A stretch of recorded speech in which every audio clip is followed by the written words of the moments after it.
The crystal stemware clinked as Eleanor Matthews raised her glass, her perfectly manicured fingers gripping it just a bit too tightly. The candlelight caught the enormous diamonds on her hand. A reminder, as if anyone needed one, of the Matthews family's wealth and status. "To my son," she declared, her voice carrying across the private dining room at La Cirque, "who carries forward our family's proud legacy," her eyes fixed on me, sharp as daggers. "Despite certain complications. My name is Sarah Matthews, though according to my mother-in-law, I'll never truly be a Matthews. After 5 years of marriage to her son James, I'm still the secretary who got lucky." If only she knew that while she was planning this elaborate anniversary dinner to remind me of my place, I had been in my office, closing a deal that would save the very legacy she was so proud of. "Mother," James said, a warning note in his voice. "Not tonight." Eleanor waved her hand dismissively. "Oh, don't be so sensitive, darling. We're all family here." Her smile didn't reach her eyes, though some of us understand the weight of that name better than others. I took a sip of my wine, letting the expensive vintage roll across my tongue. 5 years ago, her words would have cut deep. Now they just made me think of the signed contract sitting in my office safe, and the look that would be on her face tomorrow at the board meeting. "How is the company doing, James?" Eleanor turned to her son. "Your father would be so proud to see you at the helm of Matthews Industries." I washed my husband's face carefully. James was handsome, successful, and completely unaware that his company was on the brink of collapse, or that I had spent the last 6 months secretly working to save it.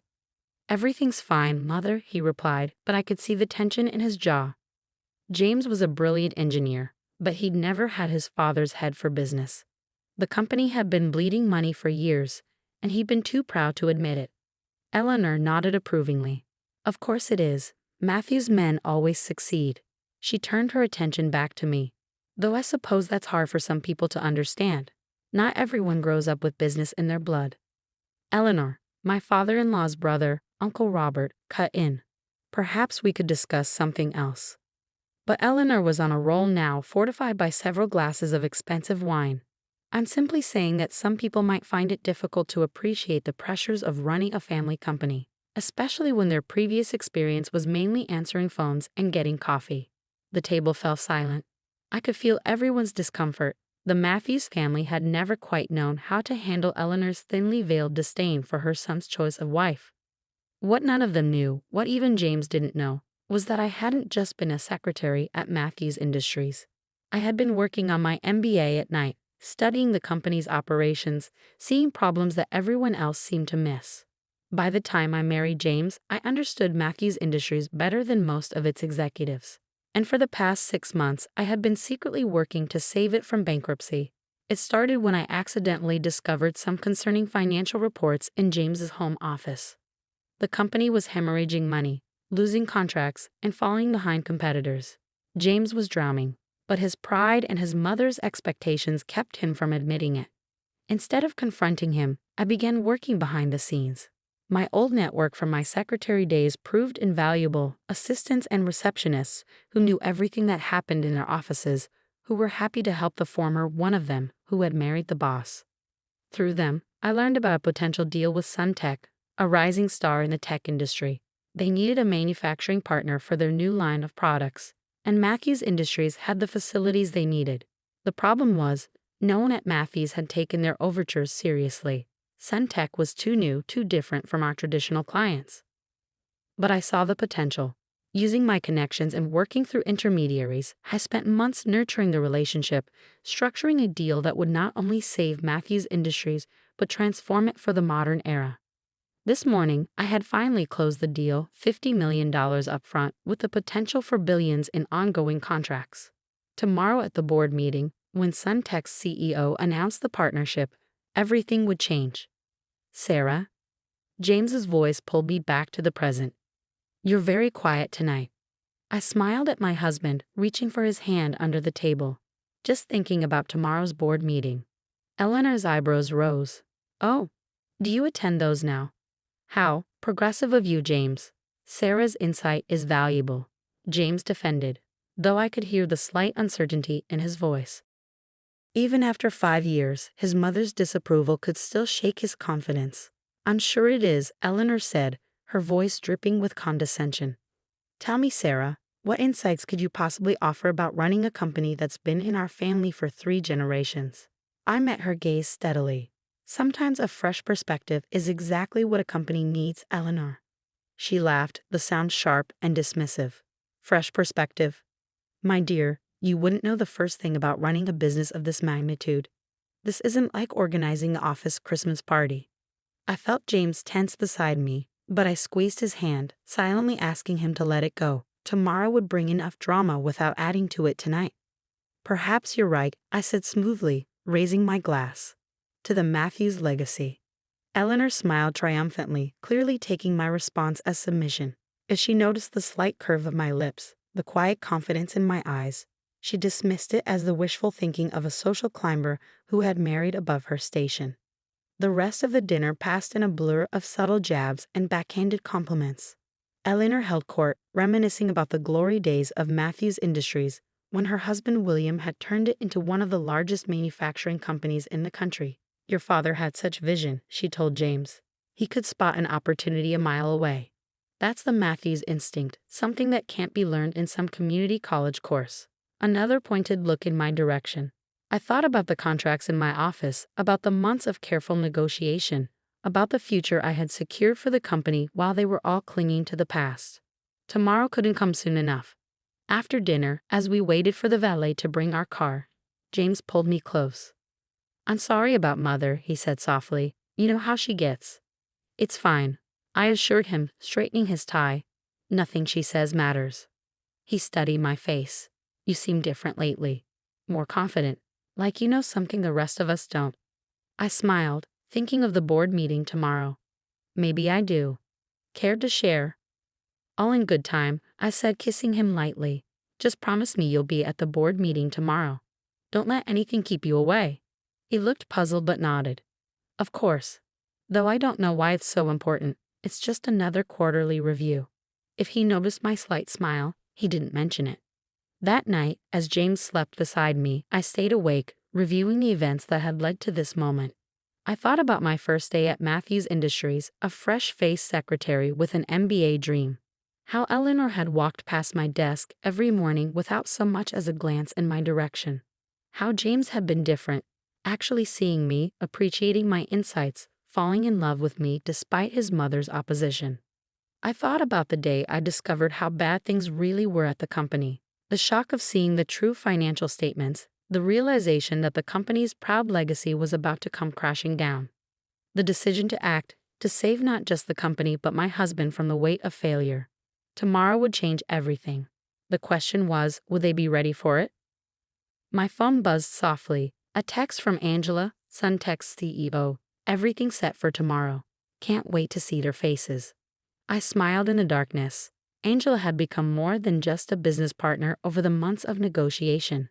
She understood what it was like to be underestimated, to have to prove yourself in a world that had already decided what you were worth. "Get ready for a show," I texted back. The Matthews Industries boardroom was impressive by design. 40 stories up, with floor-to-ceiling windows overlooking the city, it was meant to intimidate.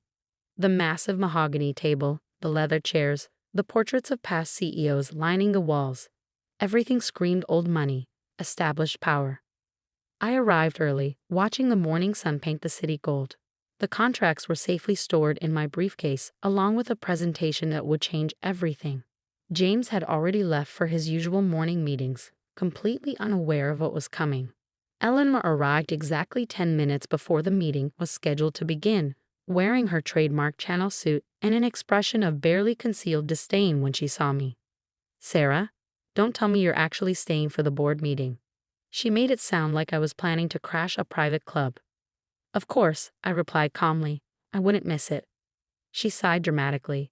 "Really, James needs to set better boundaries. These meetings are for actual board members and executives, not—" She waved her hand dismissively, "family observers." Before I could respond, the other board members began filing in. I recognized them all.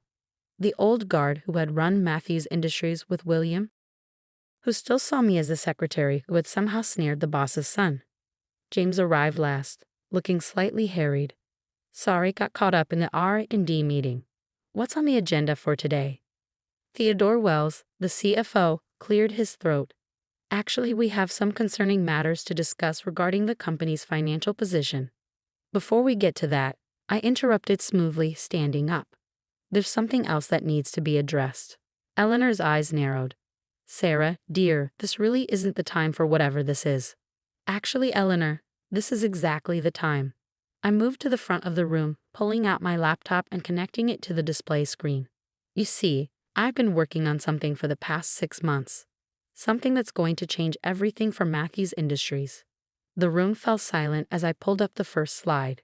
Charts showing the company's declining revenues, lost contracts, mounting debts, everything they have been trying to hide. What is this? James asked, his voice tight. Sarah, how did you get these numbers? I finished for him. I've always had access to them, James. I've been watching our company slowly die while everyone in this room pretended everything was fine. Eleanor stood up, her face flushed with anger. This is outrageous.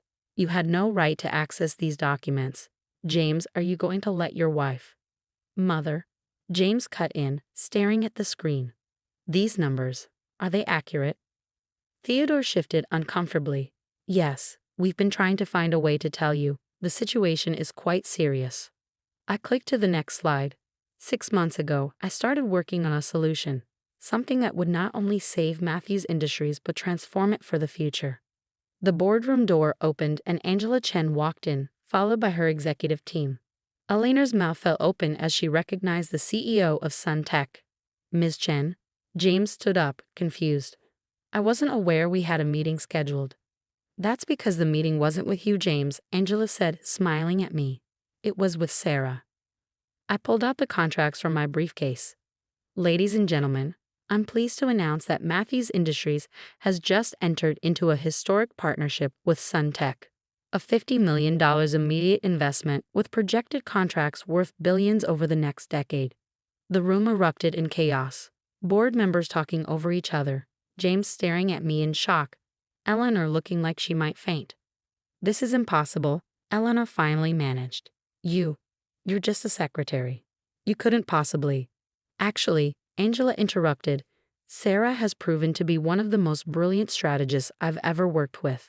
She saw the potential for this partnership months ago, when everyone else was too caught up in the past to see the future. I distributed copies of the contracts. The deal is already signed. Sun Tech gets the manufacturing capability they need, and Matthews Industries gets the innovation and capital it desperately needs. A perfect partnership. James was reading through the contract, his expression a mix of amazement and something else. Pride, maybe. Sarah, this is incredible. But why didn't you tell me? I moved to stand beside him. Because you needed to be protected. If the deal hadn't worked out, if I had failed, no one would have known how close we came to losing everything. Your reputation would have been safe. Protected. Eleanor scoffed, though her voice wavered. You went behind everyone's back, made decisions about our family company. I saved our family company, I corrected her firmly. While you were also busy protecting the Matthews legacy, you nearly destroyed it. Sometimes it takes an outsider to see what the insiders are too close to notice. The board members were murmuring amongst themselves, reviewing the contracts with growing excitement. The terms were excellent. I had negotiated from a position of knowledge rather than desperation, creating a deal that would benefit both companies. Angela stepped forward. I'd like to make another announcement. Given Sarah's extraordinary work on this deal and her clear vision for the future, Sun Tech would like to recommend her for a position on the Matthews Industries board. Eleanor made a choking sound. This is absurd. She's not qualified. Actually, Theodore interrupted, looking up from the contracts, looking at what she's accomplished here. I'd say she's more than qualified. This deal, it's brilliant. It saves us from bankruptcy while positioning us for growth we haven't seen in decades. James stood up, taking my hand. I second the nomination. My wife has proven she understands this company better than any of us. One by one, the board members voiced their agreement. Eleanor sat there, her face pale, as her carefully maintained world order crumbled around her. Well, I said, squeezing James's hand, I believe we should vote on it. All in favor? Every hand in the room went up, except Eleanor's. She stared at me, finally seeing me clearly for the first time. How? She whispered. All this time. Because you never bothered to look past what you thought you saw, I replied. You were so convinced I was just a secretary who got lucky that you never noticed I was actually a businesswoman who got smart. The rest of the meeting passed in a blur of discussions about integration plans and future strategies. I watched as the old guard of Matthews Industries finally began to understand that their world had changed, and that I had been the one to change it. After the meeting, James pulled me into his office. Why didn't you tell me how bad things were? That the company was nearly bankrupt? I touched his face gently, because I knew you were doing your best. You're brilliant with the technical side, James. But sometimes love means protecting the people we care about while we fix what's broken. He laughed softly. Protect me? Sarah, you saved everything. The company, our future, my family's legacy. You're extraordinary. Does this mean you're not angry I kept it from you? He pulled me close. Angry? I'm in awe of you, and a little bit terrified, if I'm honest. Later that evening, as we were leaving the office, we ran into Eleanor in the lobby. She looked smaller somehow, less intimidating than she had at dinner the night before. Sarah, she said, her voice unusually hesitant. I owe you an apology, many apologies actually. I studied her face, seeing the genuine struggle there. You never gave me a chance, Eleanor. You decided who I was the moment you saw me at that desk. Yes, she admitted. I was wrong. So wrong. What you did today, you didn't just save the company. You protected my son, our family name. You did everything I accuse you of being incapable of doing. The question is, I said quietly, what happens now? She straightened her shoulders, and for a moment I saw the proud Matthews matriarch again. But then she surprised me by smiling, a real smile, not her usual social mask. Now I hope you'll give me the chance to get to know my daughter-in-law. The real one, not the one I imagined. James squeezed my hand. Dinner next week, Mother. Maybe at our house this time. Eleanor nodded. I'd like that. And Sarah, thank you for seeing what needed to be done and having the courage to do it. As we walked to our car, James looked at me with a mix of love and admiration. You know, for someone who claims she married into the Matthews family, he might be the best Matthews of us all. I thought about everything that had led to this moment. The years of dismissal and doubt, the months of secret work, the triumph of today's reveal. But most importantly, I thought about the future we could now build together. I didn't marry into the Matthews family, I said, smiling at my husband. I married you. Everything else was just business. He laughed, pulling me close. Remind me never to play poker with you. As we drove home, my phone buzzed with a message from Angela. Dinner next week. We should discuss phase 2 of the expansion plan. I smiled, thinking of all the possibilities ahead. Sometimes the best revenge isn't revenge at all. It's showing people exactly who you are, and watching them realize how wrong they've been all along.